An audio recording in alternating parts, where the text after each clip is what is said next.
방송은 주님의 사랑과 은혜를 나누기 위해 제작되었습니다.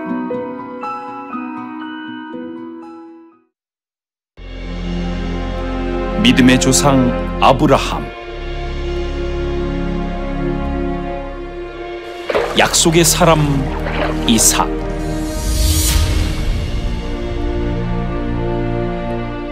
하나님과 씨름한 야곱, 하나님 마음에 합한 사람 다윗. 이 모든 것이 예수 그리스도의 계보. 이들은 왜 쓰임 받았습니다. 이들은 왜 계보에 속하였는가? 그리스도의 계보 속에 숨겨진 축복의 비밀을 밝혀보자.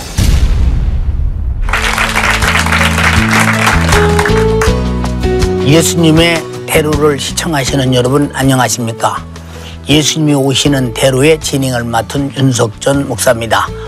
오늘 또 마태복음을 통해서 예수님이 오시는 길, 곧 사람들을 통해서 오시기에 족보를 통해서 오시는 길을 우리는 만나볼 것입니다. 예수가 오시는 것은 인류가 죄와 사망과 지옥에서 영원히 멸망당할 인간을 구원하러 오십니다. 그러기에 이 길은 인류의 소망이요 꿈이요 축복입니다. 은혜롭게 따라가며 탐색해 보겠습니다. 히스기야 왕은 아주 선한 왕으로서 우리에게 잘 알려진 왕입니다. 성경은 그가 여호와 눈앞에 옳은 일을 했다고 계속 기록하고 있습니다. 하나님의 성전을 수리하고 섬겼으며 하나님의 율법과 계명에 절대 순종했습니다. 그는 유월절을 지키면서 예루살렘의 큰 하나님의 기쁨과 백성들의 기쁨이 되도록 했습니다. 다윗의 아들 솔로몬의 시대 이후 이런 일은 예루살렘에 없었다고 할 만큼 히스기야 윗대 선왕들이 얼마나 우리 하나님 앞에 잘못했나를 히스기야를 통해서 현저히 보여주고 있는 것입니다. 그리하여 히스기야는 나라를 크게 번성시키고 번영했습니다. 이것은 하나님의 축복으로 이루어진 것입니다. 그러나 그의 시대에 가장 강대국이었던 제국 아수르의 침공을 받았습니다. 하나님의 사람 히스기야는 어떻게 그 강대국을 대처했을까요? 또한 이 속에서 예수님이 오시는 족보, 큰 대로는 어떻게 열려지는지 자세히 살펴보면서 큰 은혜의 시간이 되겠습니다. 오늘 또 귀한 말씀을 전해 주실 두 교수님들이 나와 주셨습니다. 안녕하세요. 서울 장신대 겸임 교수시며 한국 성서지리 연구원장이신 홍순아 교수님 나오셨습니다. 반갑습니다. 또한 예수님이 오시는 대로인 족보를 신학적으로 복음적으로 성경적인 관점에서 자세히 설명해 주실 침례신학대학교 구약학 교수이신 이영훈 교수님 나오셨습니다. 반갑습니다. 오늘 두 분을 통해서 오늘 또 예수님이 오시는 발자국 소리를 들으면서 은혜가 넘치는 시간이 될 것이 굉장히 기대됩니다. 자, 그럼 말씀을 나누기 전에 오늘 진행할 그 예수님이 오시는 족보의 대로에 어느 순간에 보여질 성경의 세계 속으로 잠시 들어가 보시겠습니다. 주전 3000년 전부터 가나안 사람들은 나무가 있는 언덕에 성소를 세웠는데 높은 곳, 나무로 둘러싸인 곳에는 산당이 있었다. 산당은 시대에 따라 하나님을 섬기는 곳이 되기도 하고 우상을 섬기는 곳으로 변하기도 했다. 이스라엘 자손들은 모든 성읍에 산당들을 세워 높은 언덕과 푸른 나무 아래에 우상을 세우고 이방 사람들과 같이 분향하며 악을 행했다. 그래서 산당은 하나님의 진노의 대상, 심판의 대상이 되고 말았다.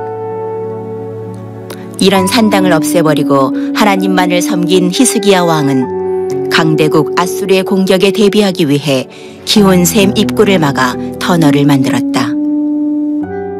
약 533m에 이르는 히스기야 터널은 폭이 약 60cm, 높이는 1.45m에서 5m에 이른다. 히스기야는 이 터널을 통해 예루살렘 성 안으로 물을 끌어와 백성들의 식수를 해결했다. 다윗의 후손으로서 가장 선한 왕 중에 한 명으로 꼽히는 히스기야 왕은 오직 하나님만을 의지했다. 그의 삶은 백성들에게 희망을 주고 백성들로 하여금 하나님만을 의지하게 함으로써 예수님이 오시는 길을 선하게 예비했다.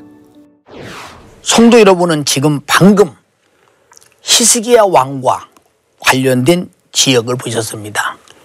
왜 히스기야 왕과 관련된 지역을 보셨을까요? 예수님이 오시는 대로의 역사이기 때문입니다. 히스기야 왕은 그 아버지와 달리 다윗 왕의 비유가 될 만큼 다윗은 성군이요 이스라엘의 아주 최정상의 산 봉우리에서 하나님과 함께 절정을 이루었던 그런 왕이었습니다. 그런 다윗에게 다윗의 씨에서 예수 그리스도가 난다 할 만큼 족보 중에 가장 정상에 있는 왕이었었는데 이 왕은 선한 왕, 하나님이 인도하시는 대로 사는 왕. 그래서 하나님은 나의 목자시니 한 것은 양은 목자가 인도하는 대로 따라가듯이 다윗 왕은 나라를 하나님이 인도하시는 대로 운영했다는 것이 나타납니다. 이렇게 하나님 보시기에 히스기야도 다윗 왕의 아주 이렇게 견줄 만큼 옳은 일을 하나님 앞에서 많이 했다고 했습니다. 그가 제일 먼저 한 일이 이제 산당들을 때려 부시고 우상들을 옵시는 일이었습니다. 국론이 분열되고 왜 그들이 섬기던 신을 때려 부신다고 난리가 나는 이런 수많은 역사를 성경을 통해서 보게 됩니다.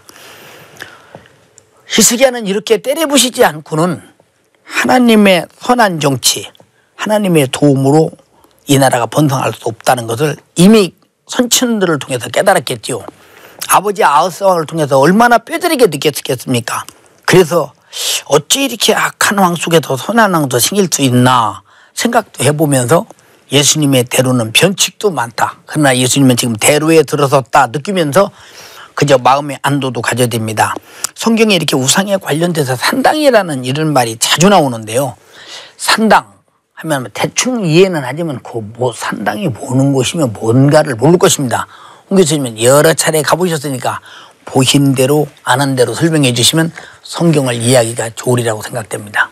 산당이란 말은 우리는 그냥 단순히 그냥 산에 있는 어떤 그 이제 우상 숭배하는데 이렇게 추상적으로 생각할 수 있는데 그 히브리어로는 높은 곳이라는 겁니다. 그 이상하게 그 예전부터 사람들은 그 높은 곳에는 어떤 특별한 의미를 뒀습니다. 그래서 이스라엘 민족이 살기 전에 가나안 땅에 살던 사람들은 이제 그 높은 곳에 그 자기들이 우상, 특별히 뭐 바알신을 섬겼습니다. 그래서 모세가 이스라엘 민족에게 이야기했습니다. 너희들 가나안 땅에 들어가면 산당을 만들지 말아라. 근데 이 산당에 대해서 조금 복잡한 문제가 있는 것은 그 무조건 나쁜 쪽으로만 쓰이지는 않았습니다. 그 성경에 보면 사무엘이 산당에서 제사를 드렸고 초대왕 사울도 제사를 드렸고 특별히 제일 그 중요한 것은 이제 그 솔로몬이 유명한 그 기브온 산당에서 1000번제를 드리지 않았습니까? 예. 그러니까 기브온 산당이라 그랬습니다. 그래서 저는 그렇게 생각합니다. 이럴 때는 기브온에서 제일 높은 지역에서 그 당시 아직까지 성전이 있기 전이니까 그곳에 성막도 있었고 번제단도 있었습니다. 그때까지는 그 한시적으로 산당이 무조건 우상 숭배만을 하던 곳은 아니었습니다. 그런데 이제 문제는 성전이 있고 난 뒤에도 계속해서 높은 곳, 좋은 곳에서 우상을 섬겼다는 거죠. 그러니까 성전 이후에도 이제 사람들이 산당에서 이제 그것도 하나님께 예배드리는 임시장소로 썼던 것이 아니라 우상을 숭배한 거죠. 그래서 솔로몬 같은 경우는 우리가 말하는 멸망산이라고 보통 이야기하는 그 산, 그 이제 그 예루살렘 앞산이라고 돼 있죠, 동쪽에. 예. 그곳에 글쎄 산당을 지어서 그 이방신들을 섬기지 않았습니까? 그렇죠. 그래서 그 뒤에는 이 산당은 이제 이방신들을 섬기는 그 높은 곳들에 그 있었기 때문에 그야말로 상징화가 된 거죠. 하여간 우상 숭배하는 제일 중심 장소가 바로 산당이 되었기 때문에 그 일시적인 그 솔로몬 성전 이전의 장소 빼놓고는 다 나쁜 곳, 절대로 있어서는 안 될 곳이 되었습니다. 그래서 그 이제 시금석이 된 것 같아요. 산당을 없앤 사람들은 누구보다 철저하게 믿음으로 살았고 산당을 두거나 그냥 대충 타협한 사람들은 그 철저한 신앙이 안 되는 그런 상징적인 장소의 의미까지도 더하게 되었습니다. 이 교수님, 예수님의 족보에 오른 이 히스기야 왕 생각만 해도 가슴이 쫙 이렇게 막 넘쳐나는 것 같은데, 산당을 없애고 다 우상단지를 파괴한 것 외에도 하나님을 바로 섬기는, 하나님께서 원하시는 정책을 많이 시도하면서 옛날 당신들의 그 선왕들이 했던 것을 완전히 개혁해버렸거든요. 그것에 대해서 좀 자세히 말씀해 주시면요. 네.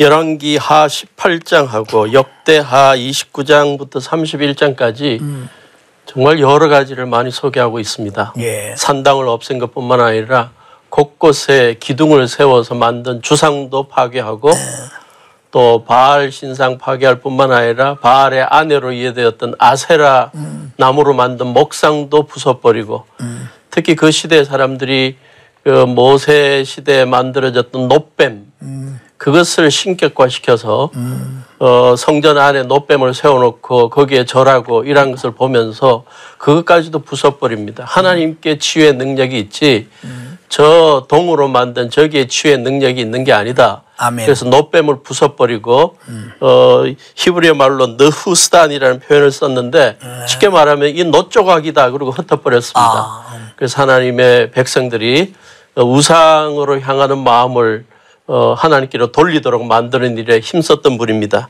뿐만 아니라 예루살렘 성전을 청소하고 또 오랜 세월 동안 지키지 않았던 유월절도 지키게 하고 여러 가지 절기를 덧붙여 지키게 하고 또 여러 가지 제사들, 번제, 화목제, 속죄제 이러한 것들을 지키게 했습니다.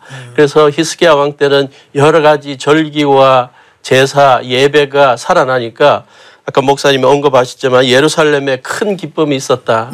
솔로몬 때 경험해보고 그 이후에 없었던 기쁨을 히스기야 왕이 백성들에게 회복하게 만들었다. 그런 표현까지 하고 있습니다. 또한 이 히스기야 왕은 자기의 재산을 털어내어서 백성들이 하나님 앞에 번제 드리고 안식일을 지키고 또 월삭 예배를 드리고 또 절기를 지키는 데 사용하도록 왕부터 먼저 물질적으로 하나님 앞에 내어놓는 모습을 보였고 또 하나 굉장히 의미 있는 것은 제사장들과 레위 사람들이 의식주 문제 걱정하지 않고 오로지 여호와의 율법 연구에 전념하도록 그 백성들에게 명령을 해서 이 제사장들과 레위인들 의식주 문제 책임져 줘라. 그렇게까지 명령할 정도로 아주 뛰어난 신앙적인 개혁을 했던 분입니다.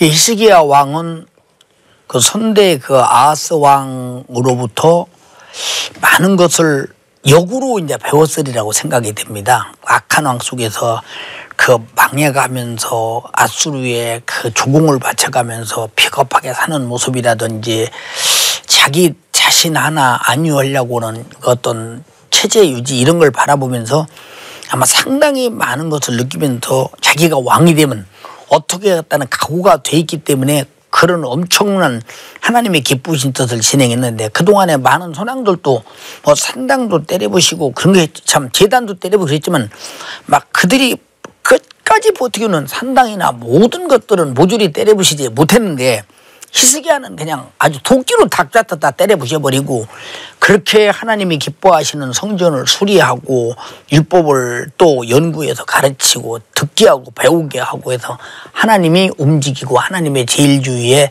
나라가 되어서 참 예수께서 이 땅에 오시는 대로를 평탄케 한 그런 위대한 왕으로서 아주 우리 가슴 속에 무엇인가 모르게 나도 참 그런 신앙인이 오늘 이 시대에 됐으면 좋겠다 그런 생각이 납니다.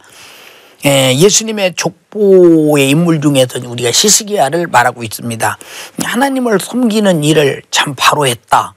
우리가 바로 했다라고 하는 것은 간단한 얘기지만 확실하게 했다 이렇게 하는 게 더 좋지 않겠나 싶습니다. 그 외에도 이제 나라가 무궁 발전하는데 이 나라 발전에 대한 공헌을 이렇게 하게 되는 모습을 봅니다.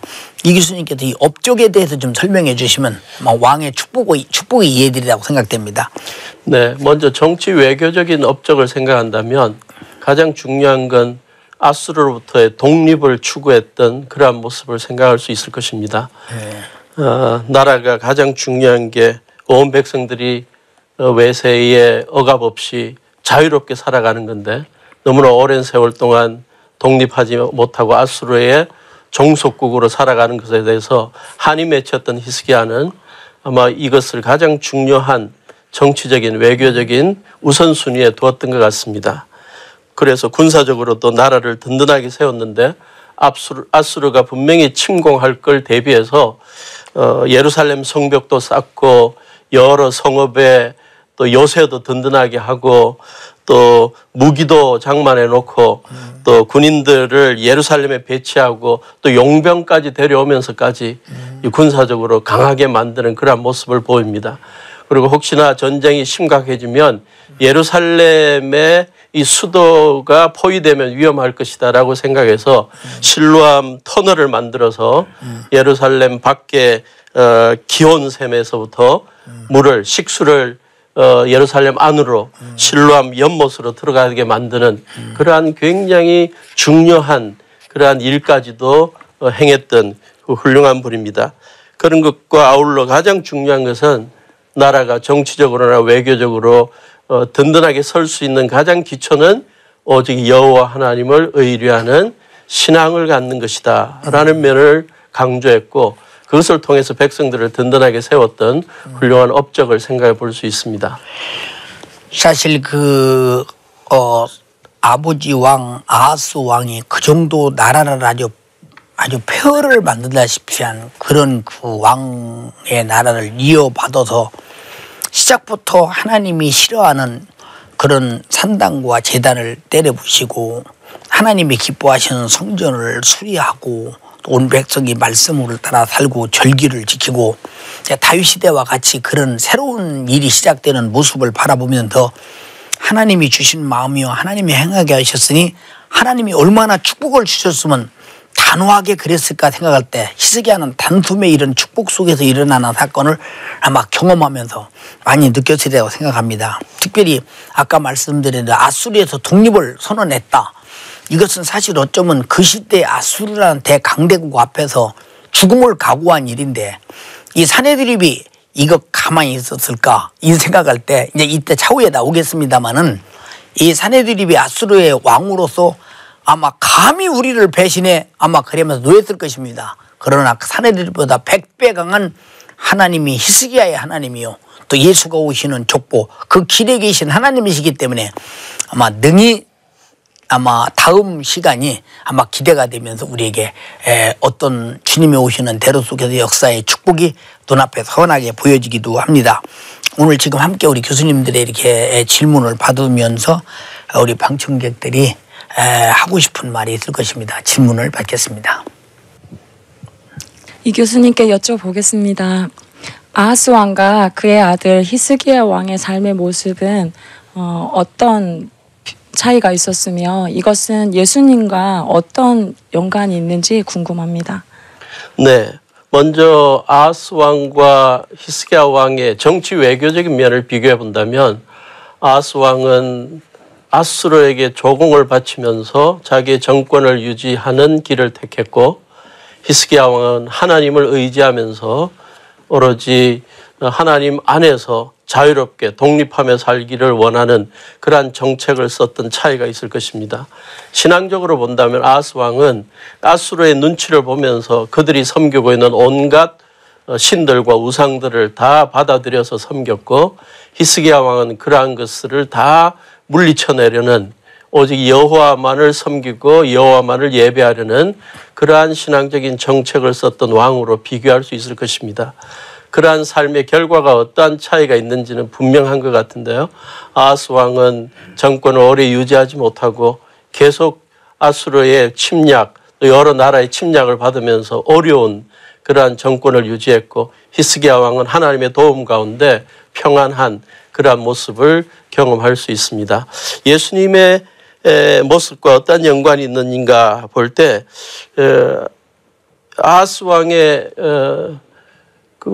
아하스 왕과 히스기야 왕이 통치할 때 그 나라들이 위기에 처할 때마다 사실은 그들이 어떠한 일을 한 것은 없습니다.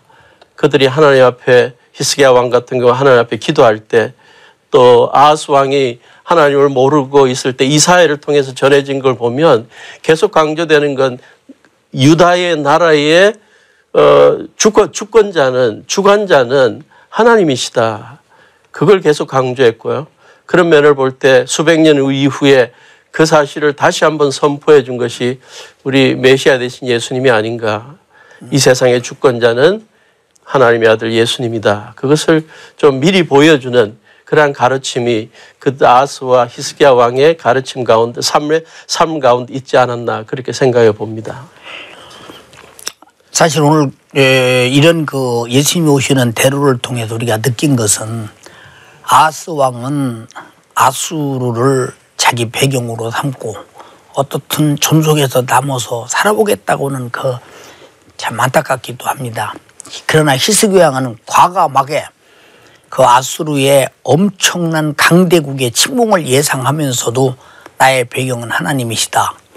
그래서 바로 예수 그리스도가 오시는 대로 속에서 히스기야 왕이라고는 큰 길을 지금 걸어오고 계신데, 예수님이 얼마나 평탄하셨을까 하는 점에 대해서 참 감사하며 기쁨을 금할 수 없습니다.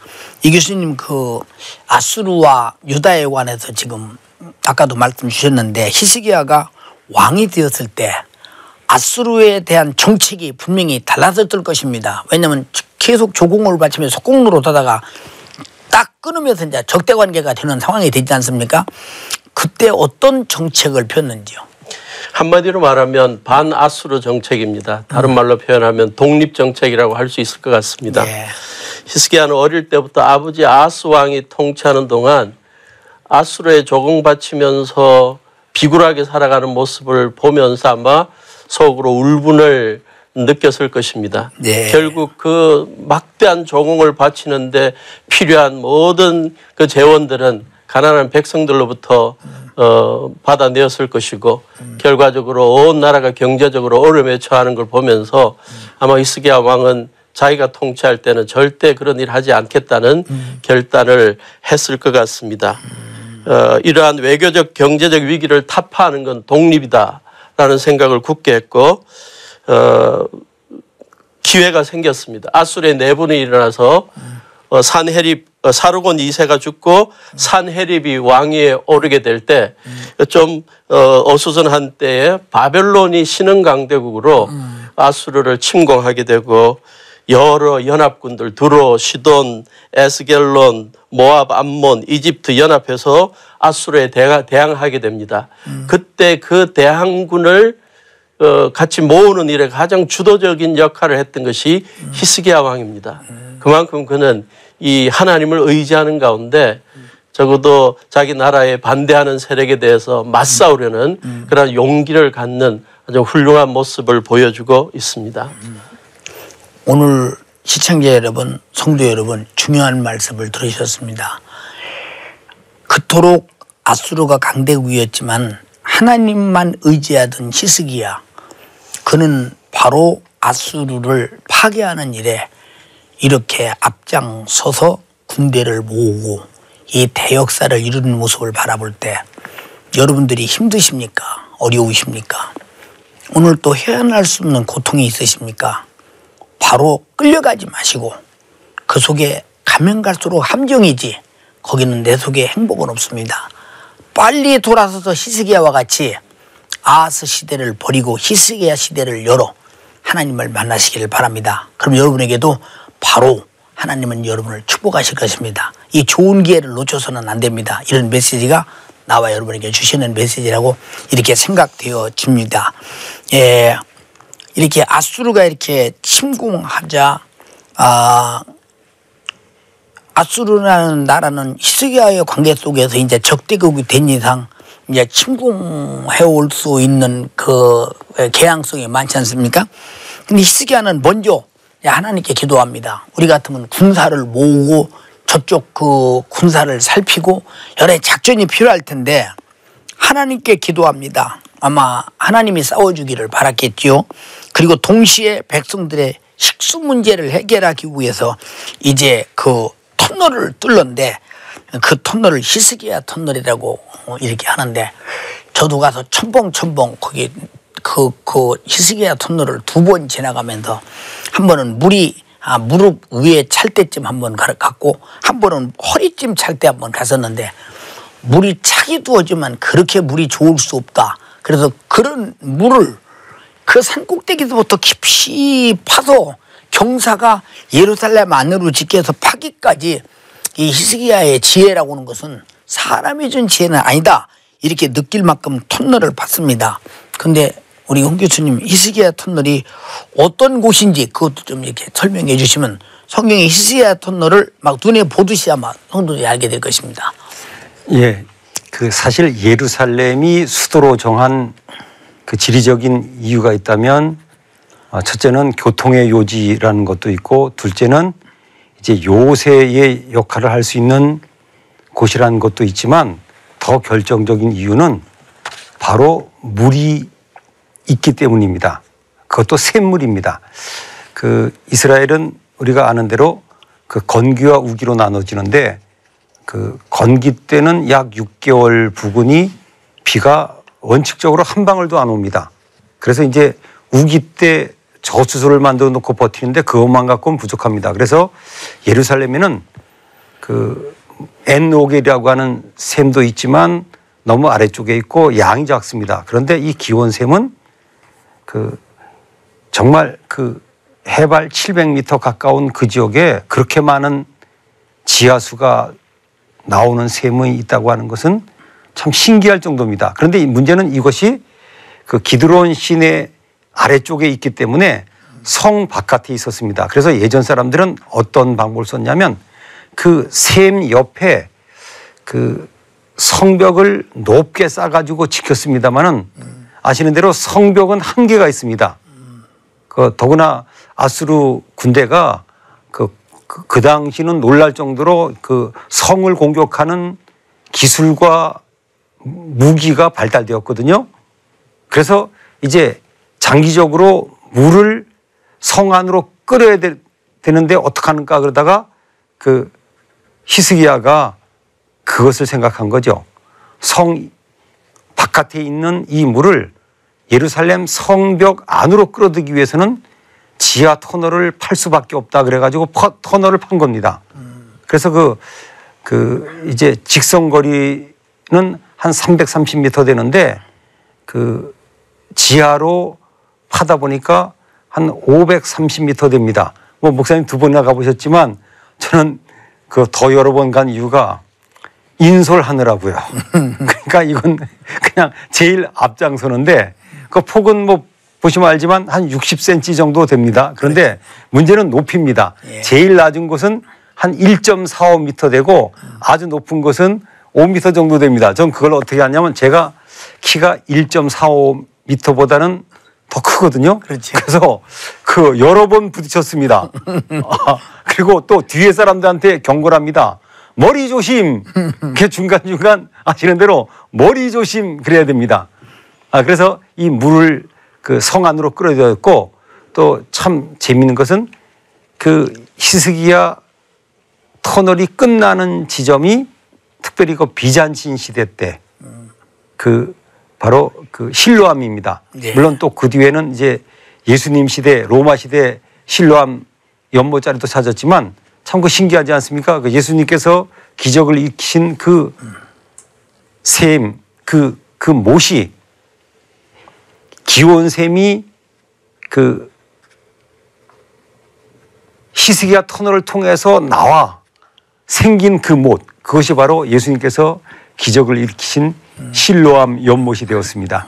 이렇게 이제 여러 가지 삶 속에 우여곡절에 많았던 이 왕 히스기야는 예수님의 그 대로 오시는 길을 여는 데서 어떤 역할을 했는지 우리 이 교수님께서 좀 말씀해 주시면요. 네, 다윗의 후손으로 유다의 왕이 된 왕들 가운데 다윗의 버금가게 가장 훌륭하고 선한 왕으로 평가되는 한 사람이 히스기야 왕인데요. 그의 삶 자체가 예수님의 삶과 상당히 유사하지 않나 생각해 봅니다. 아멘.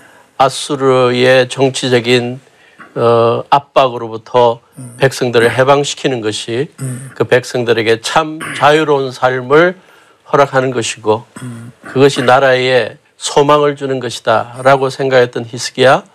그래서 그것을 위해서 온 백성들을 하나님 앞에 바로 서게 만들고 하나님 말씀 따라 예배 공동체가 되게 만들고 하나님의 백성으로 살아가도록 장려했던 히스기야의 삶을 보면 이 땅에 우리 주님 예수님이 오셔서 모든 죄인들을 죄로부터 해방시키고 아멘.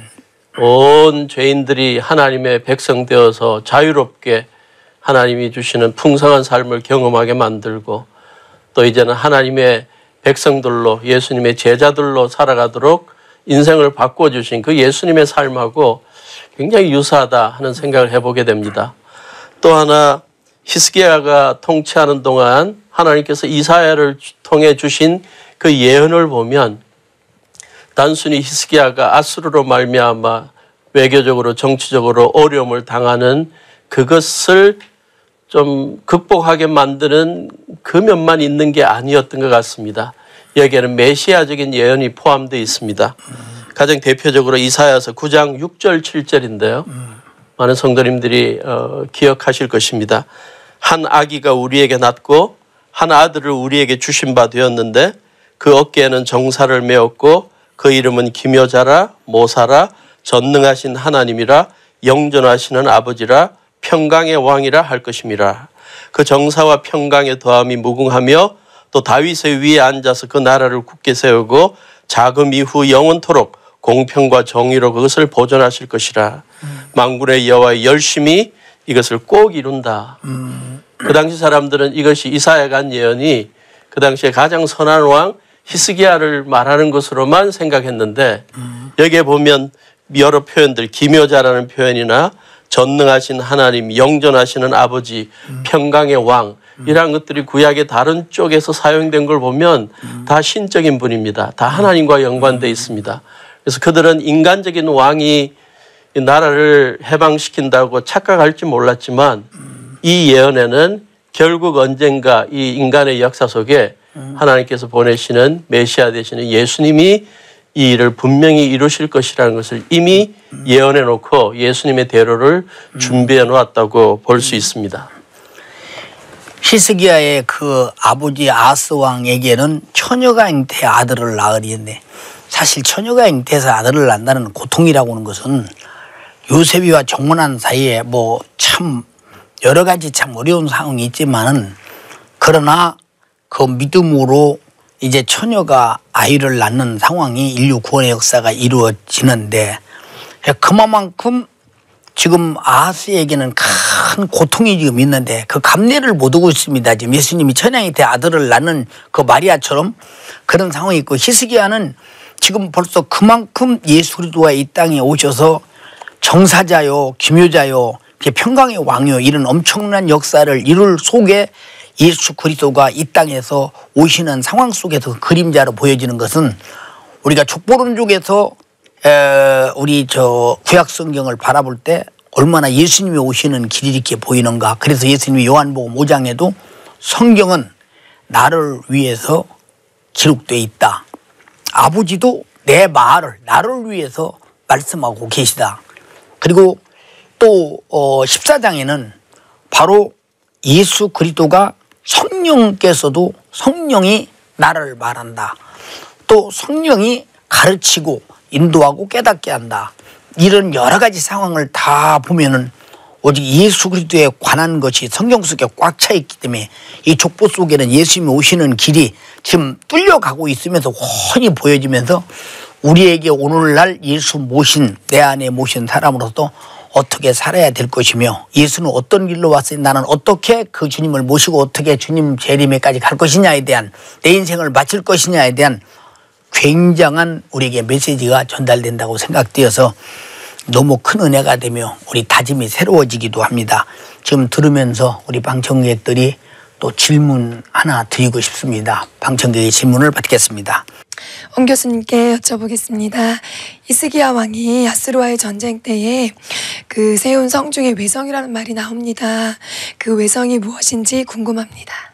예, 사실은 저부터 성경을 찾다가 깜짝 놀란 건 외성, 바깥 외자에, 그러니까 바깥에 쌓은 성이란 성이 2번 나왔어요.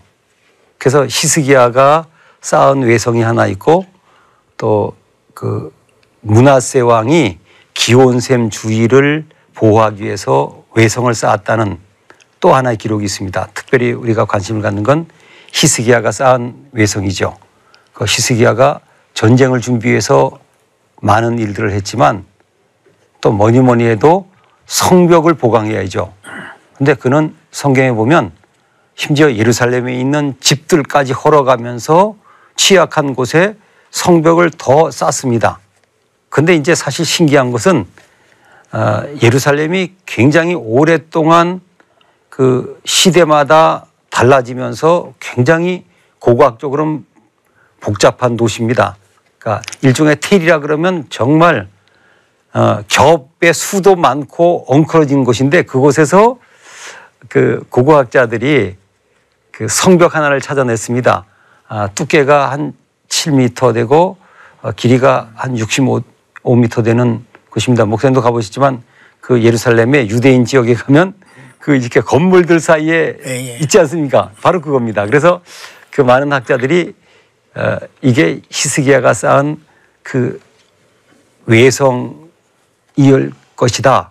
일부분이겠지만 그렇게 보고 있습니다. 또 재미있는 것은 느헤미야가 이제 후에 예루살렘 성을 다시 쌓을 때 쌓은 성벽 중에 하나가 넓은 성벽이 있습니다. 제가 또 넓은 성벽이 어디인가 조사를 해봤는데 그 기록에 의하면 그 넓은 성벽이 바로 이 성과 같은 것이다.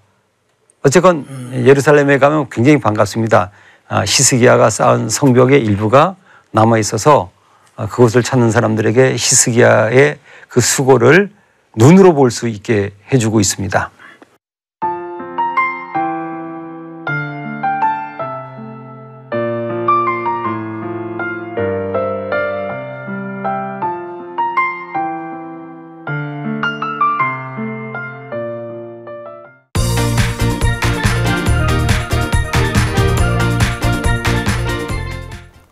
지금 이 시간은 시청자 여러분에게 퀴즈 시간을 드립니다. 막 기다렸으리라고 생각됩니다.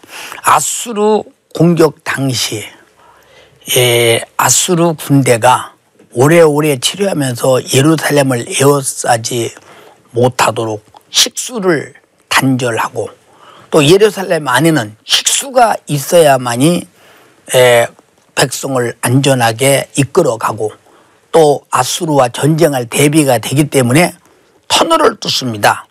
히스기야가 뚫은 터널은 이름이 무엇인가요? 여러분들이 바로 정답을 아래 나가는 주소로 기록해서 보내주시면 추첨을 통해서 정답자들에게 우리 교수님들과 제가 쓴 저서를 선물로 보내드리겠습니다. 다소나마 많은 유익이 되리라고 생각됩니다.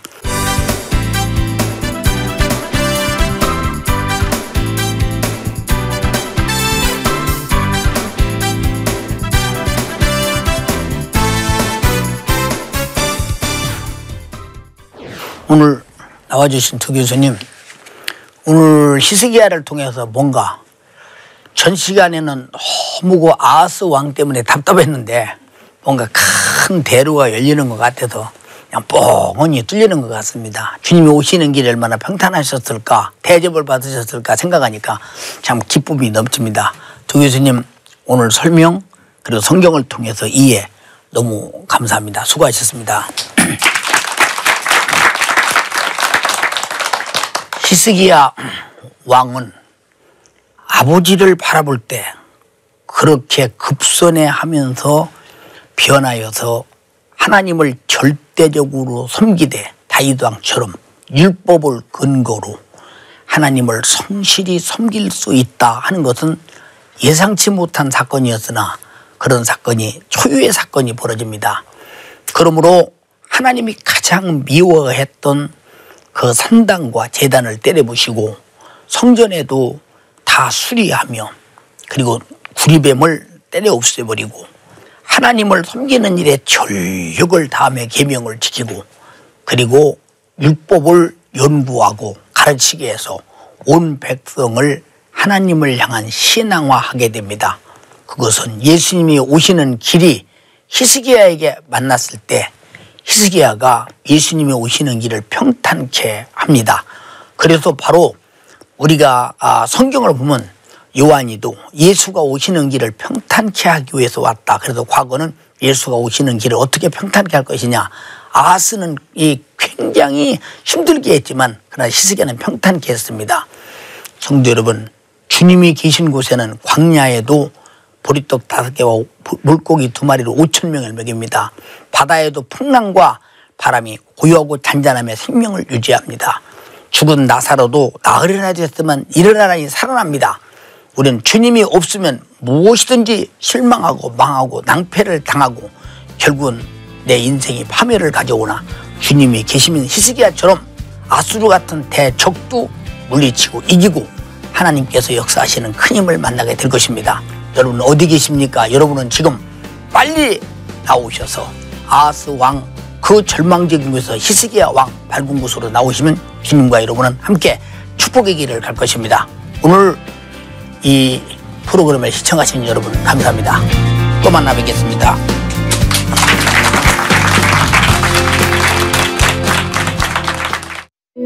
이 방송을 보시고 영상선교에 참여하실 분은 ARS 060-800-1111번을 눌러주세요.